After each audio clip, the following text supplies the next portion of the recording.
Today we're going to get some 101 knowledge on an Austrian soccer club. Last time out we talked about Rapid Wien or Rapid Vienna. Today we're going to talk about their counterpart in the Wiener Derby, the biggest matches in Austrian football every season. This is Austria Wien, or Austria Vienna, or in Germanic-speaking countries, just Austria. This club is the younger of the two, founded in 1911, so not by much. They've been under the name Austria Wien since 1926, about 100 years ago, when they became a professional club. This is a very weird color to associate them with, seeing as they are synonymous with the color purple for their home jerseys. This is the 2008-2009 away kit made by Nike, with the white stripes around the neck and the sleeves. It gives a look that's very similar to the Ivory Coast. Those purple home colors give them their nickname, Die Veilchen, or the Violets. In terms of titles won in the country, this is the most successful club, seeing as Austria Wien have won the title in the Bundesliga 24 times, second only to their rivals Rapid. 2 stars above their badge here mean that they've won at least 20 league titles. In Austria, 1 star above your badge as a club means you've won at least 10 titles. Beyond that, they pip their rivals Rapid by winning the cup competitions. They've won the Austrian Cup 27 times, which is a record, almost doubling that total of Rapid. They've also won 6 Super Cups, as well as equaling Rapid's haul as far as international competitions, having won 2 Mitropa Cups, which is an older competition held between just Central European clubs. That one ended out in 1992. This club won it twice in the 1930s, which was one of their, as well as the country Austria's, greatest footballing eras. Earlier this week, when we talked about Rapid Vienna, we obviously talked about their biggest rivalry here with Austria. That's the Wiener Derby, or Wien Derby, or Vienna Derby. This is the most important match across most Central European countries. It's the 3rd most played derby match across Europe in the entire history of the sport. It's been played over 300 different times, surpassed only by the Old Firm or the Glasgow Derby, as well as the Edinburgh Derby, those being between Celtic and Rangers, and Hearts and Hibs.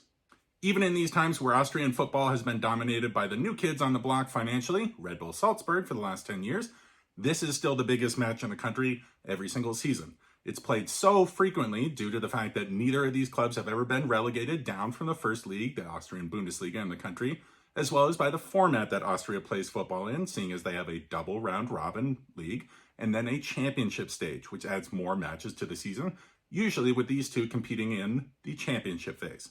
Seeing as this is one of the most important rivalries in Europe, it's also one of the most heated and most interesting ones to watch. Here in America, it can be harder to find, although if you have the One Football app, it's free.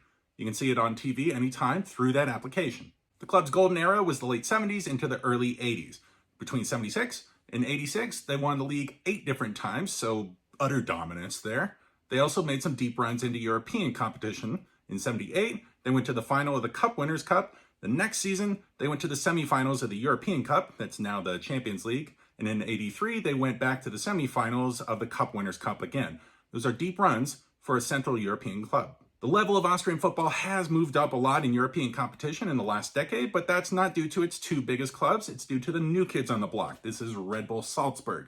It's a club that when Red Bull purchased them, brought in a lot of financial power, as well as organizational power that has moved them into the Champions League, as well as the Europa League. That meaning that Austria, as well as Rapid, really have taken a backseat in the last decade, seeing as this club has not won the title since 2013, with their rivals Rapid going back to 2009 for their last title. The club has been graced with some of the greatest Austrian players to ever kick a football. So with time to just talk about 3 players from their past, I'll go with 3 players who are always in the conversation as the greatest Austrian of all time, with the first being Matthias Zintelar.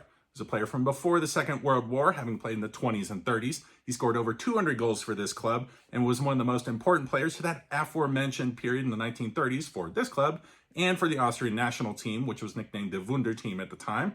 This man was their leader. He unfortunately died early during the Second World War, but still was nicknamed the Mozart of football. The second man is Herbert Prohaska. He was a player in the 1970s for the club as a midfielder. His style of play was critical in developing what we now know as the box-to-box midfielder role. Prior to him and a couple other players in the 70s, the role of a midfielder was either offensive or defensive, but not really both. He had the talent to do both. He was great defensively, winning the ball back and helping out his defenders, but from there, quickly being able to play accurate and long passes forward to his offensive players, as well as get forward himself and score goals and provide assists. So he was the man that could quickly take defense into offense. That's something that wasn't really seen until then. So in the 1990s into the early 2000s, the box-to-box midfielder role had started to develop and was a key element to many players that you probably loved watching at the time, like Steven Gerrard, Socrates, Frank Lampard, Yaya Toure, Patrick Vieira. They all came from talent that this man put onto the pitch in the 1970s. The last man to mention is Tony Pallister. He was a striker for the club, came through their academy from a young age. He was also the most successful goal scorer for the Austrian national team with 44 goals for his country. He had a great period in the 1980s here in Austria before moving out to Spain and German clubs for successful stretches in the 1990s. We'll do the same thing with their current squad and talk about 3 players. The first being Andrea Gruber. He's a right winger for the club. He's a goal-scoring winger as well as a good attacking talent and creative talent from the central positions as well when needed. The primary man in those attacking central creative positions, though, is Dominik Fitz. He's an attacking midfielder. He's one of their homegrown talents, having been with the club since 2013. And finally, Jonas Handel. He's a center back for the club, a rock in defense, a good man to build around, and a traditional defender's height of 6'5". So that's your rundown and 101 knowledge on Austria Wien or Austria Vienna or Austria.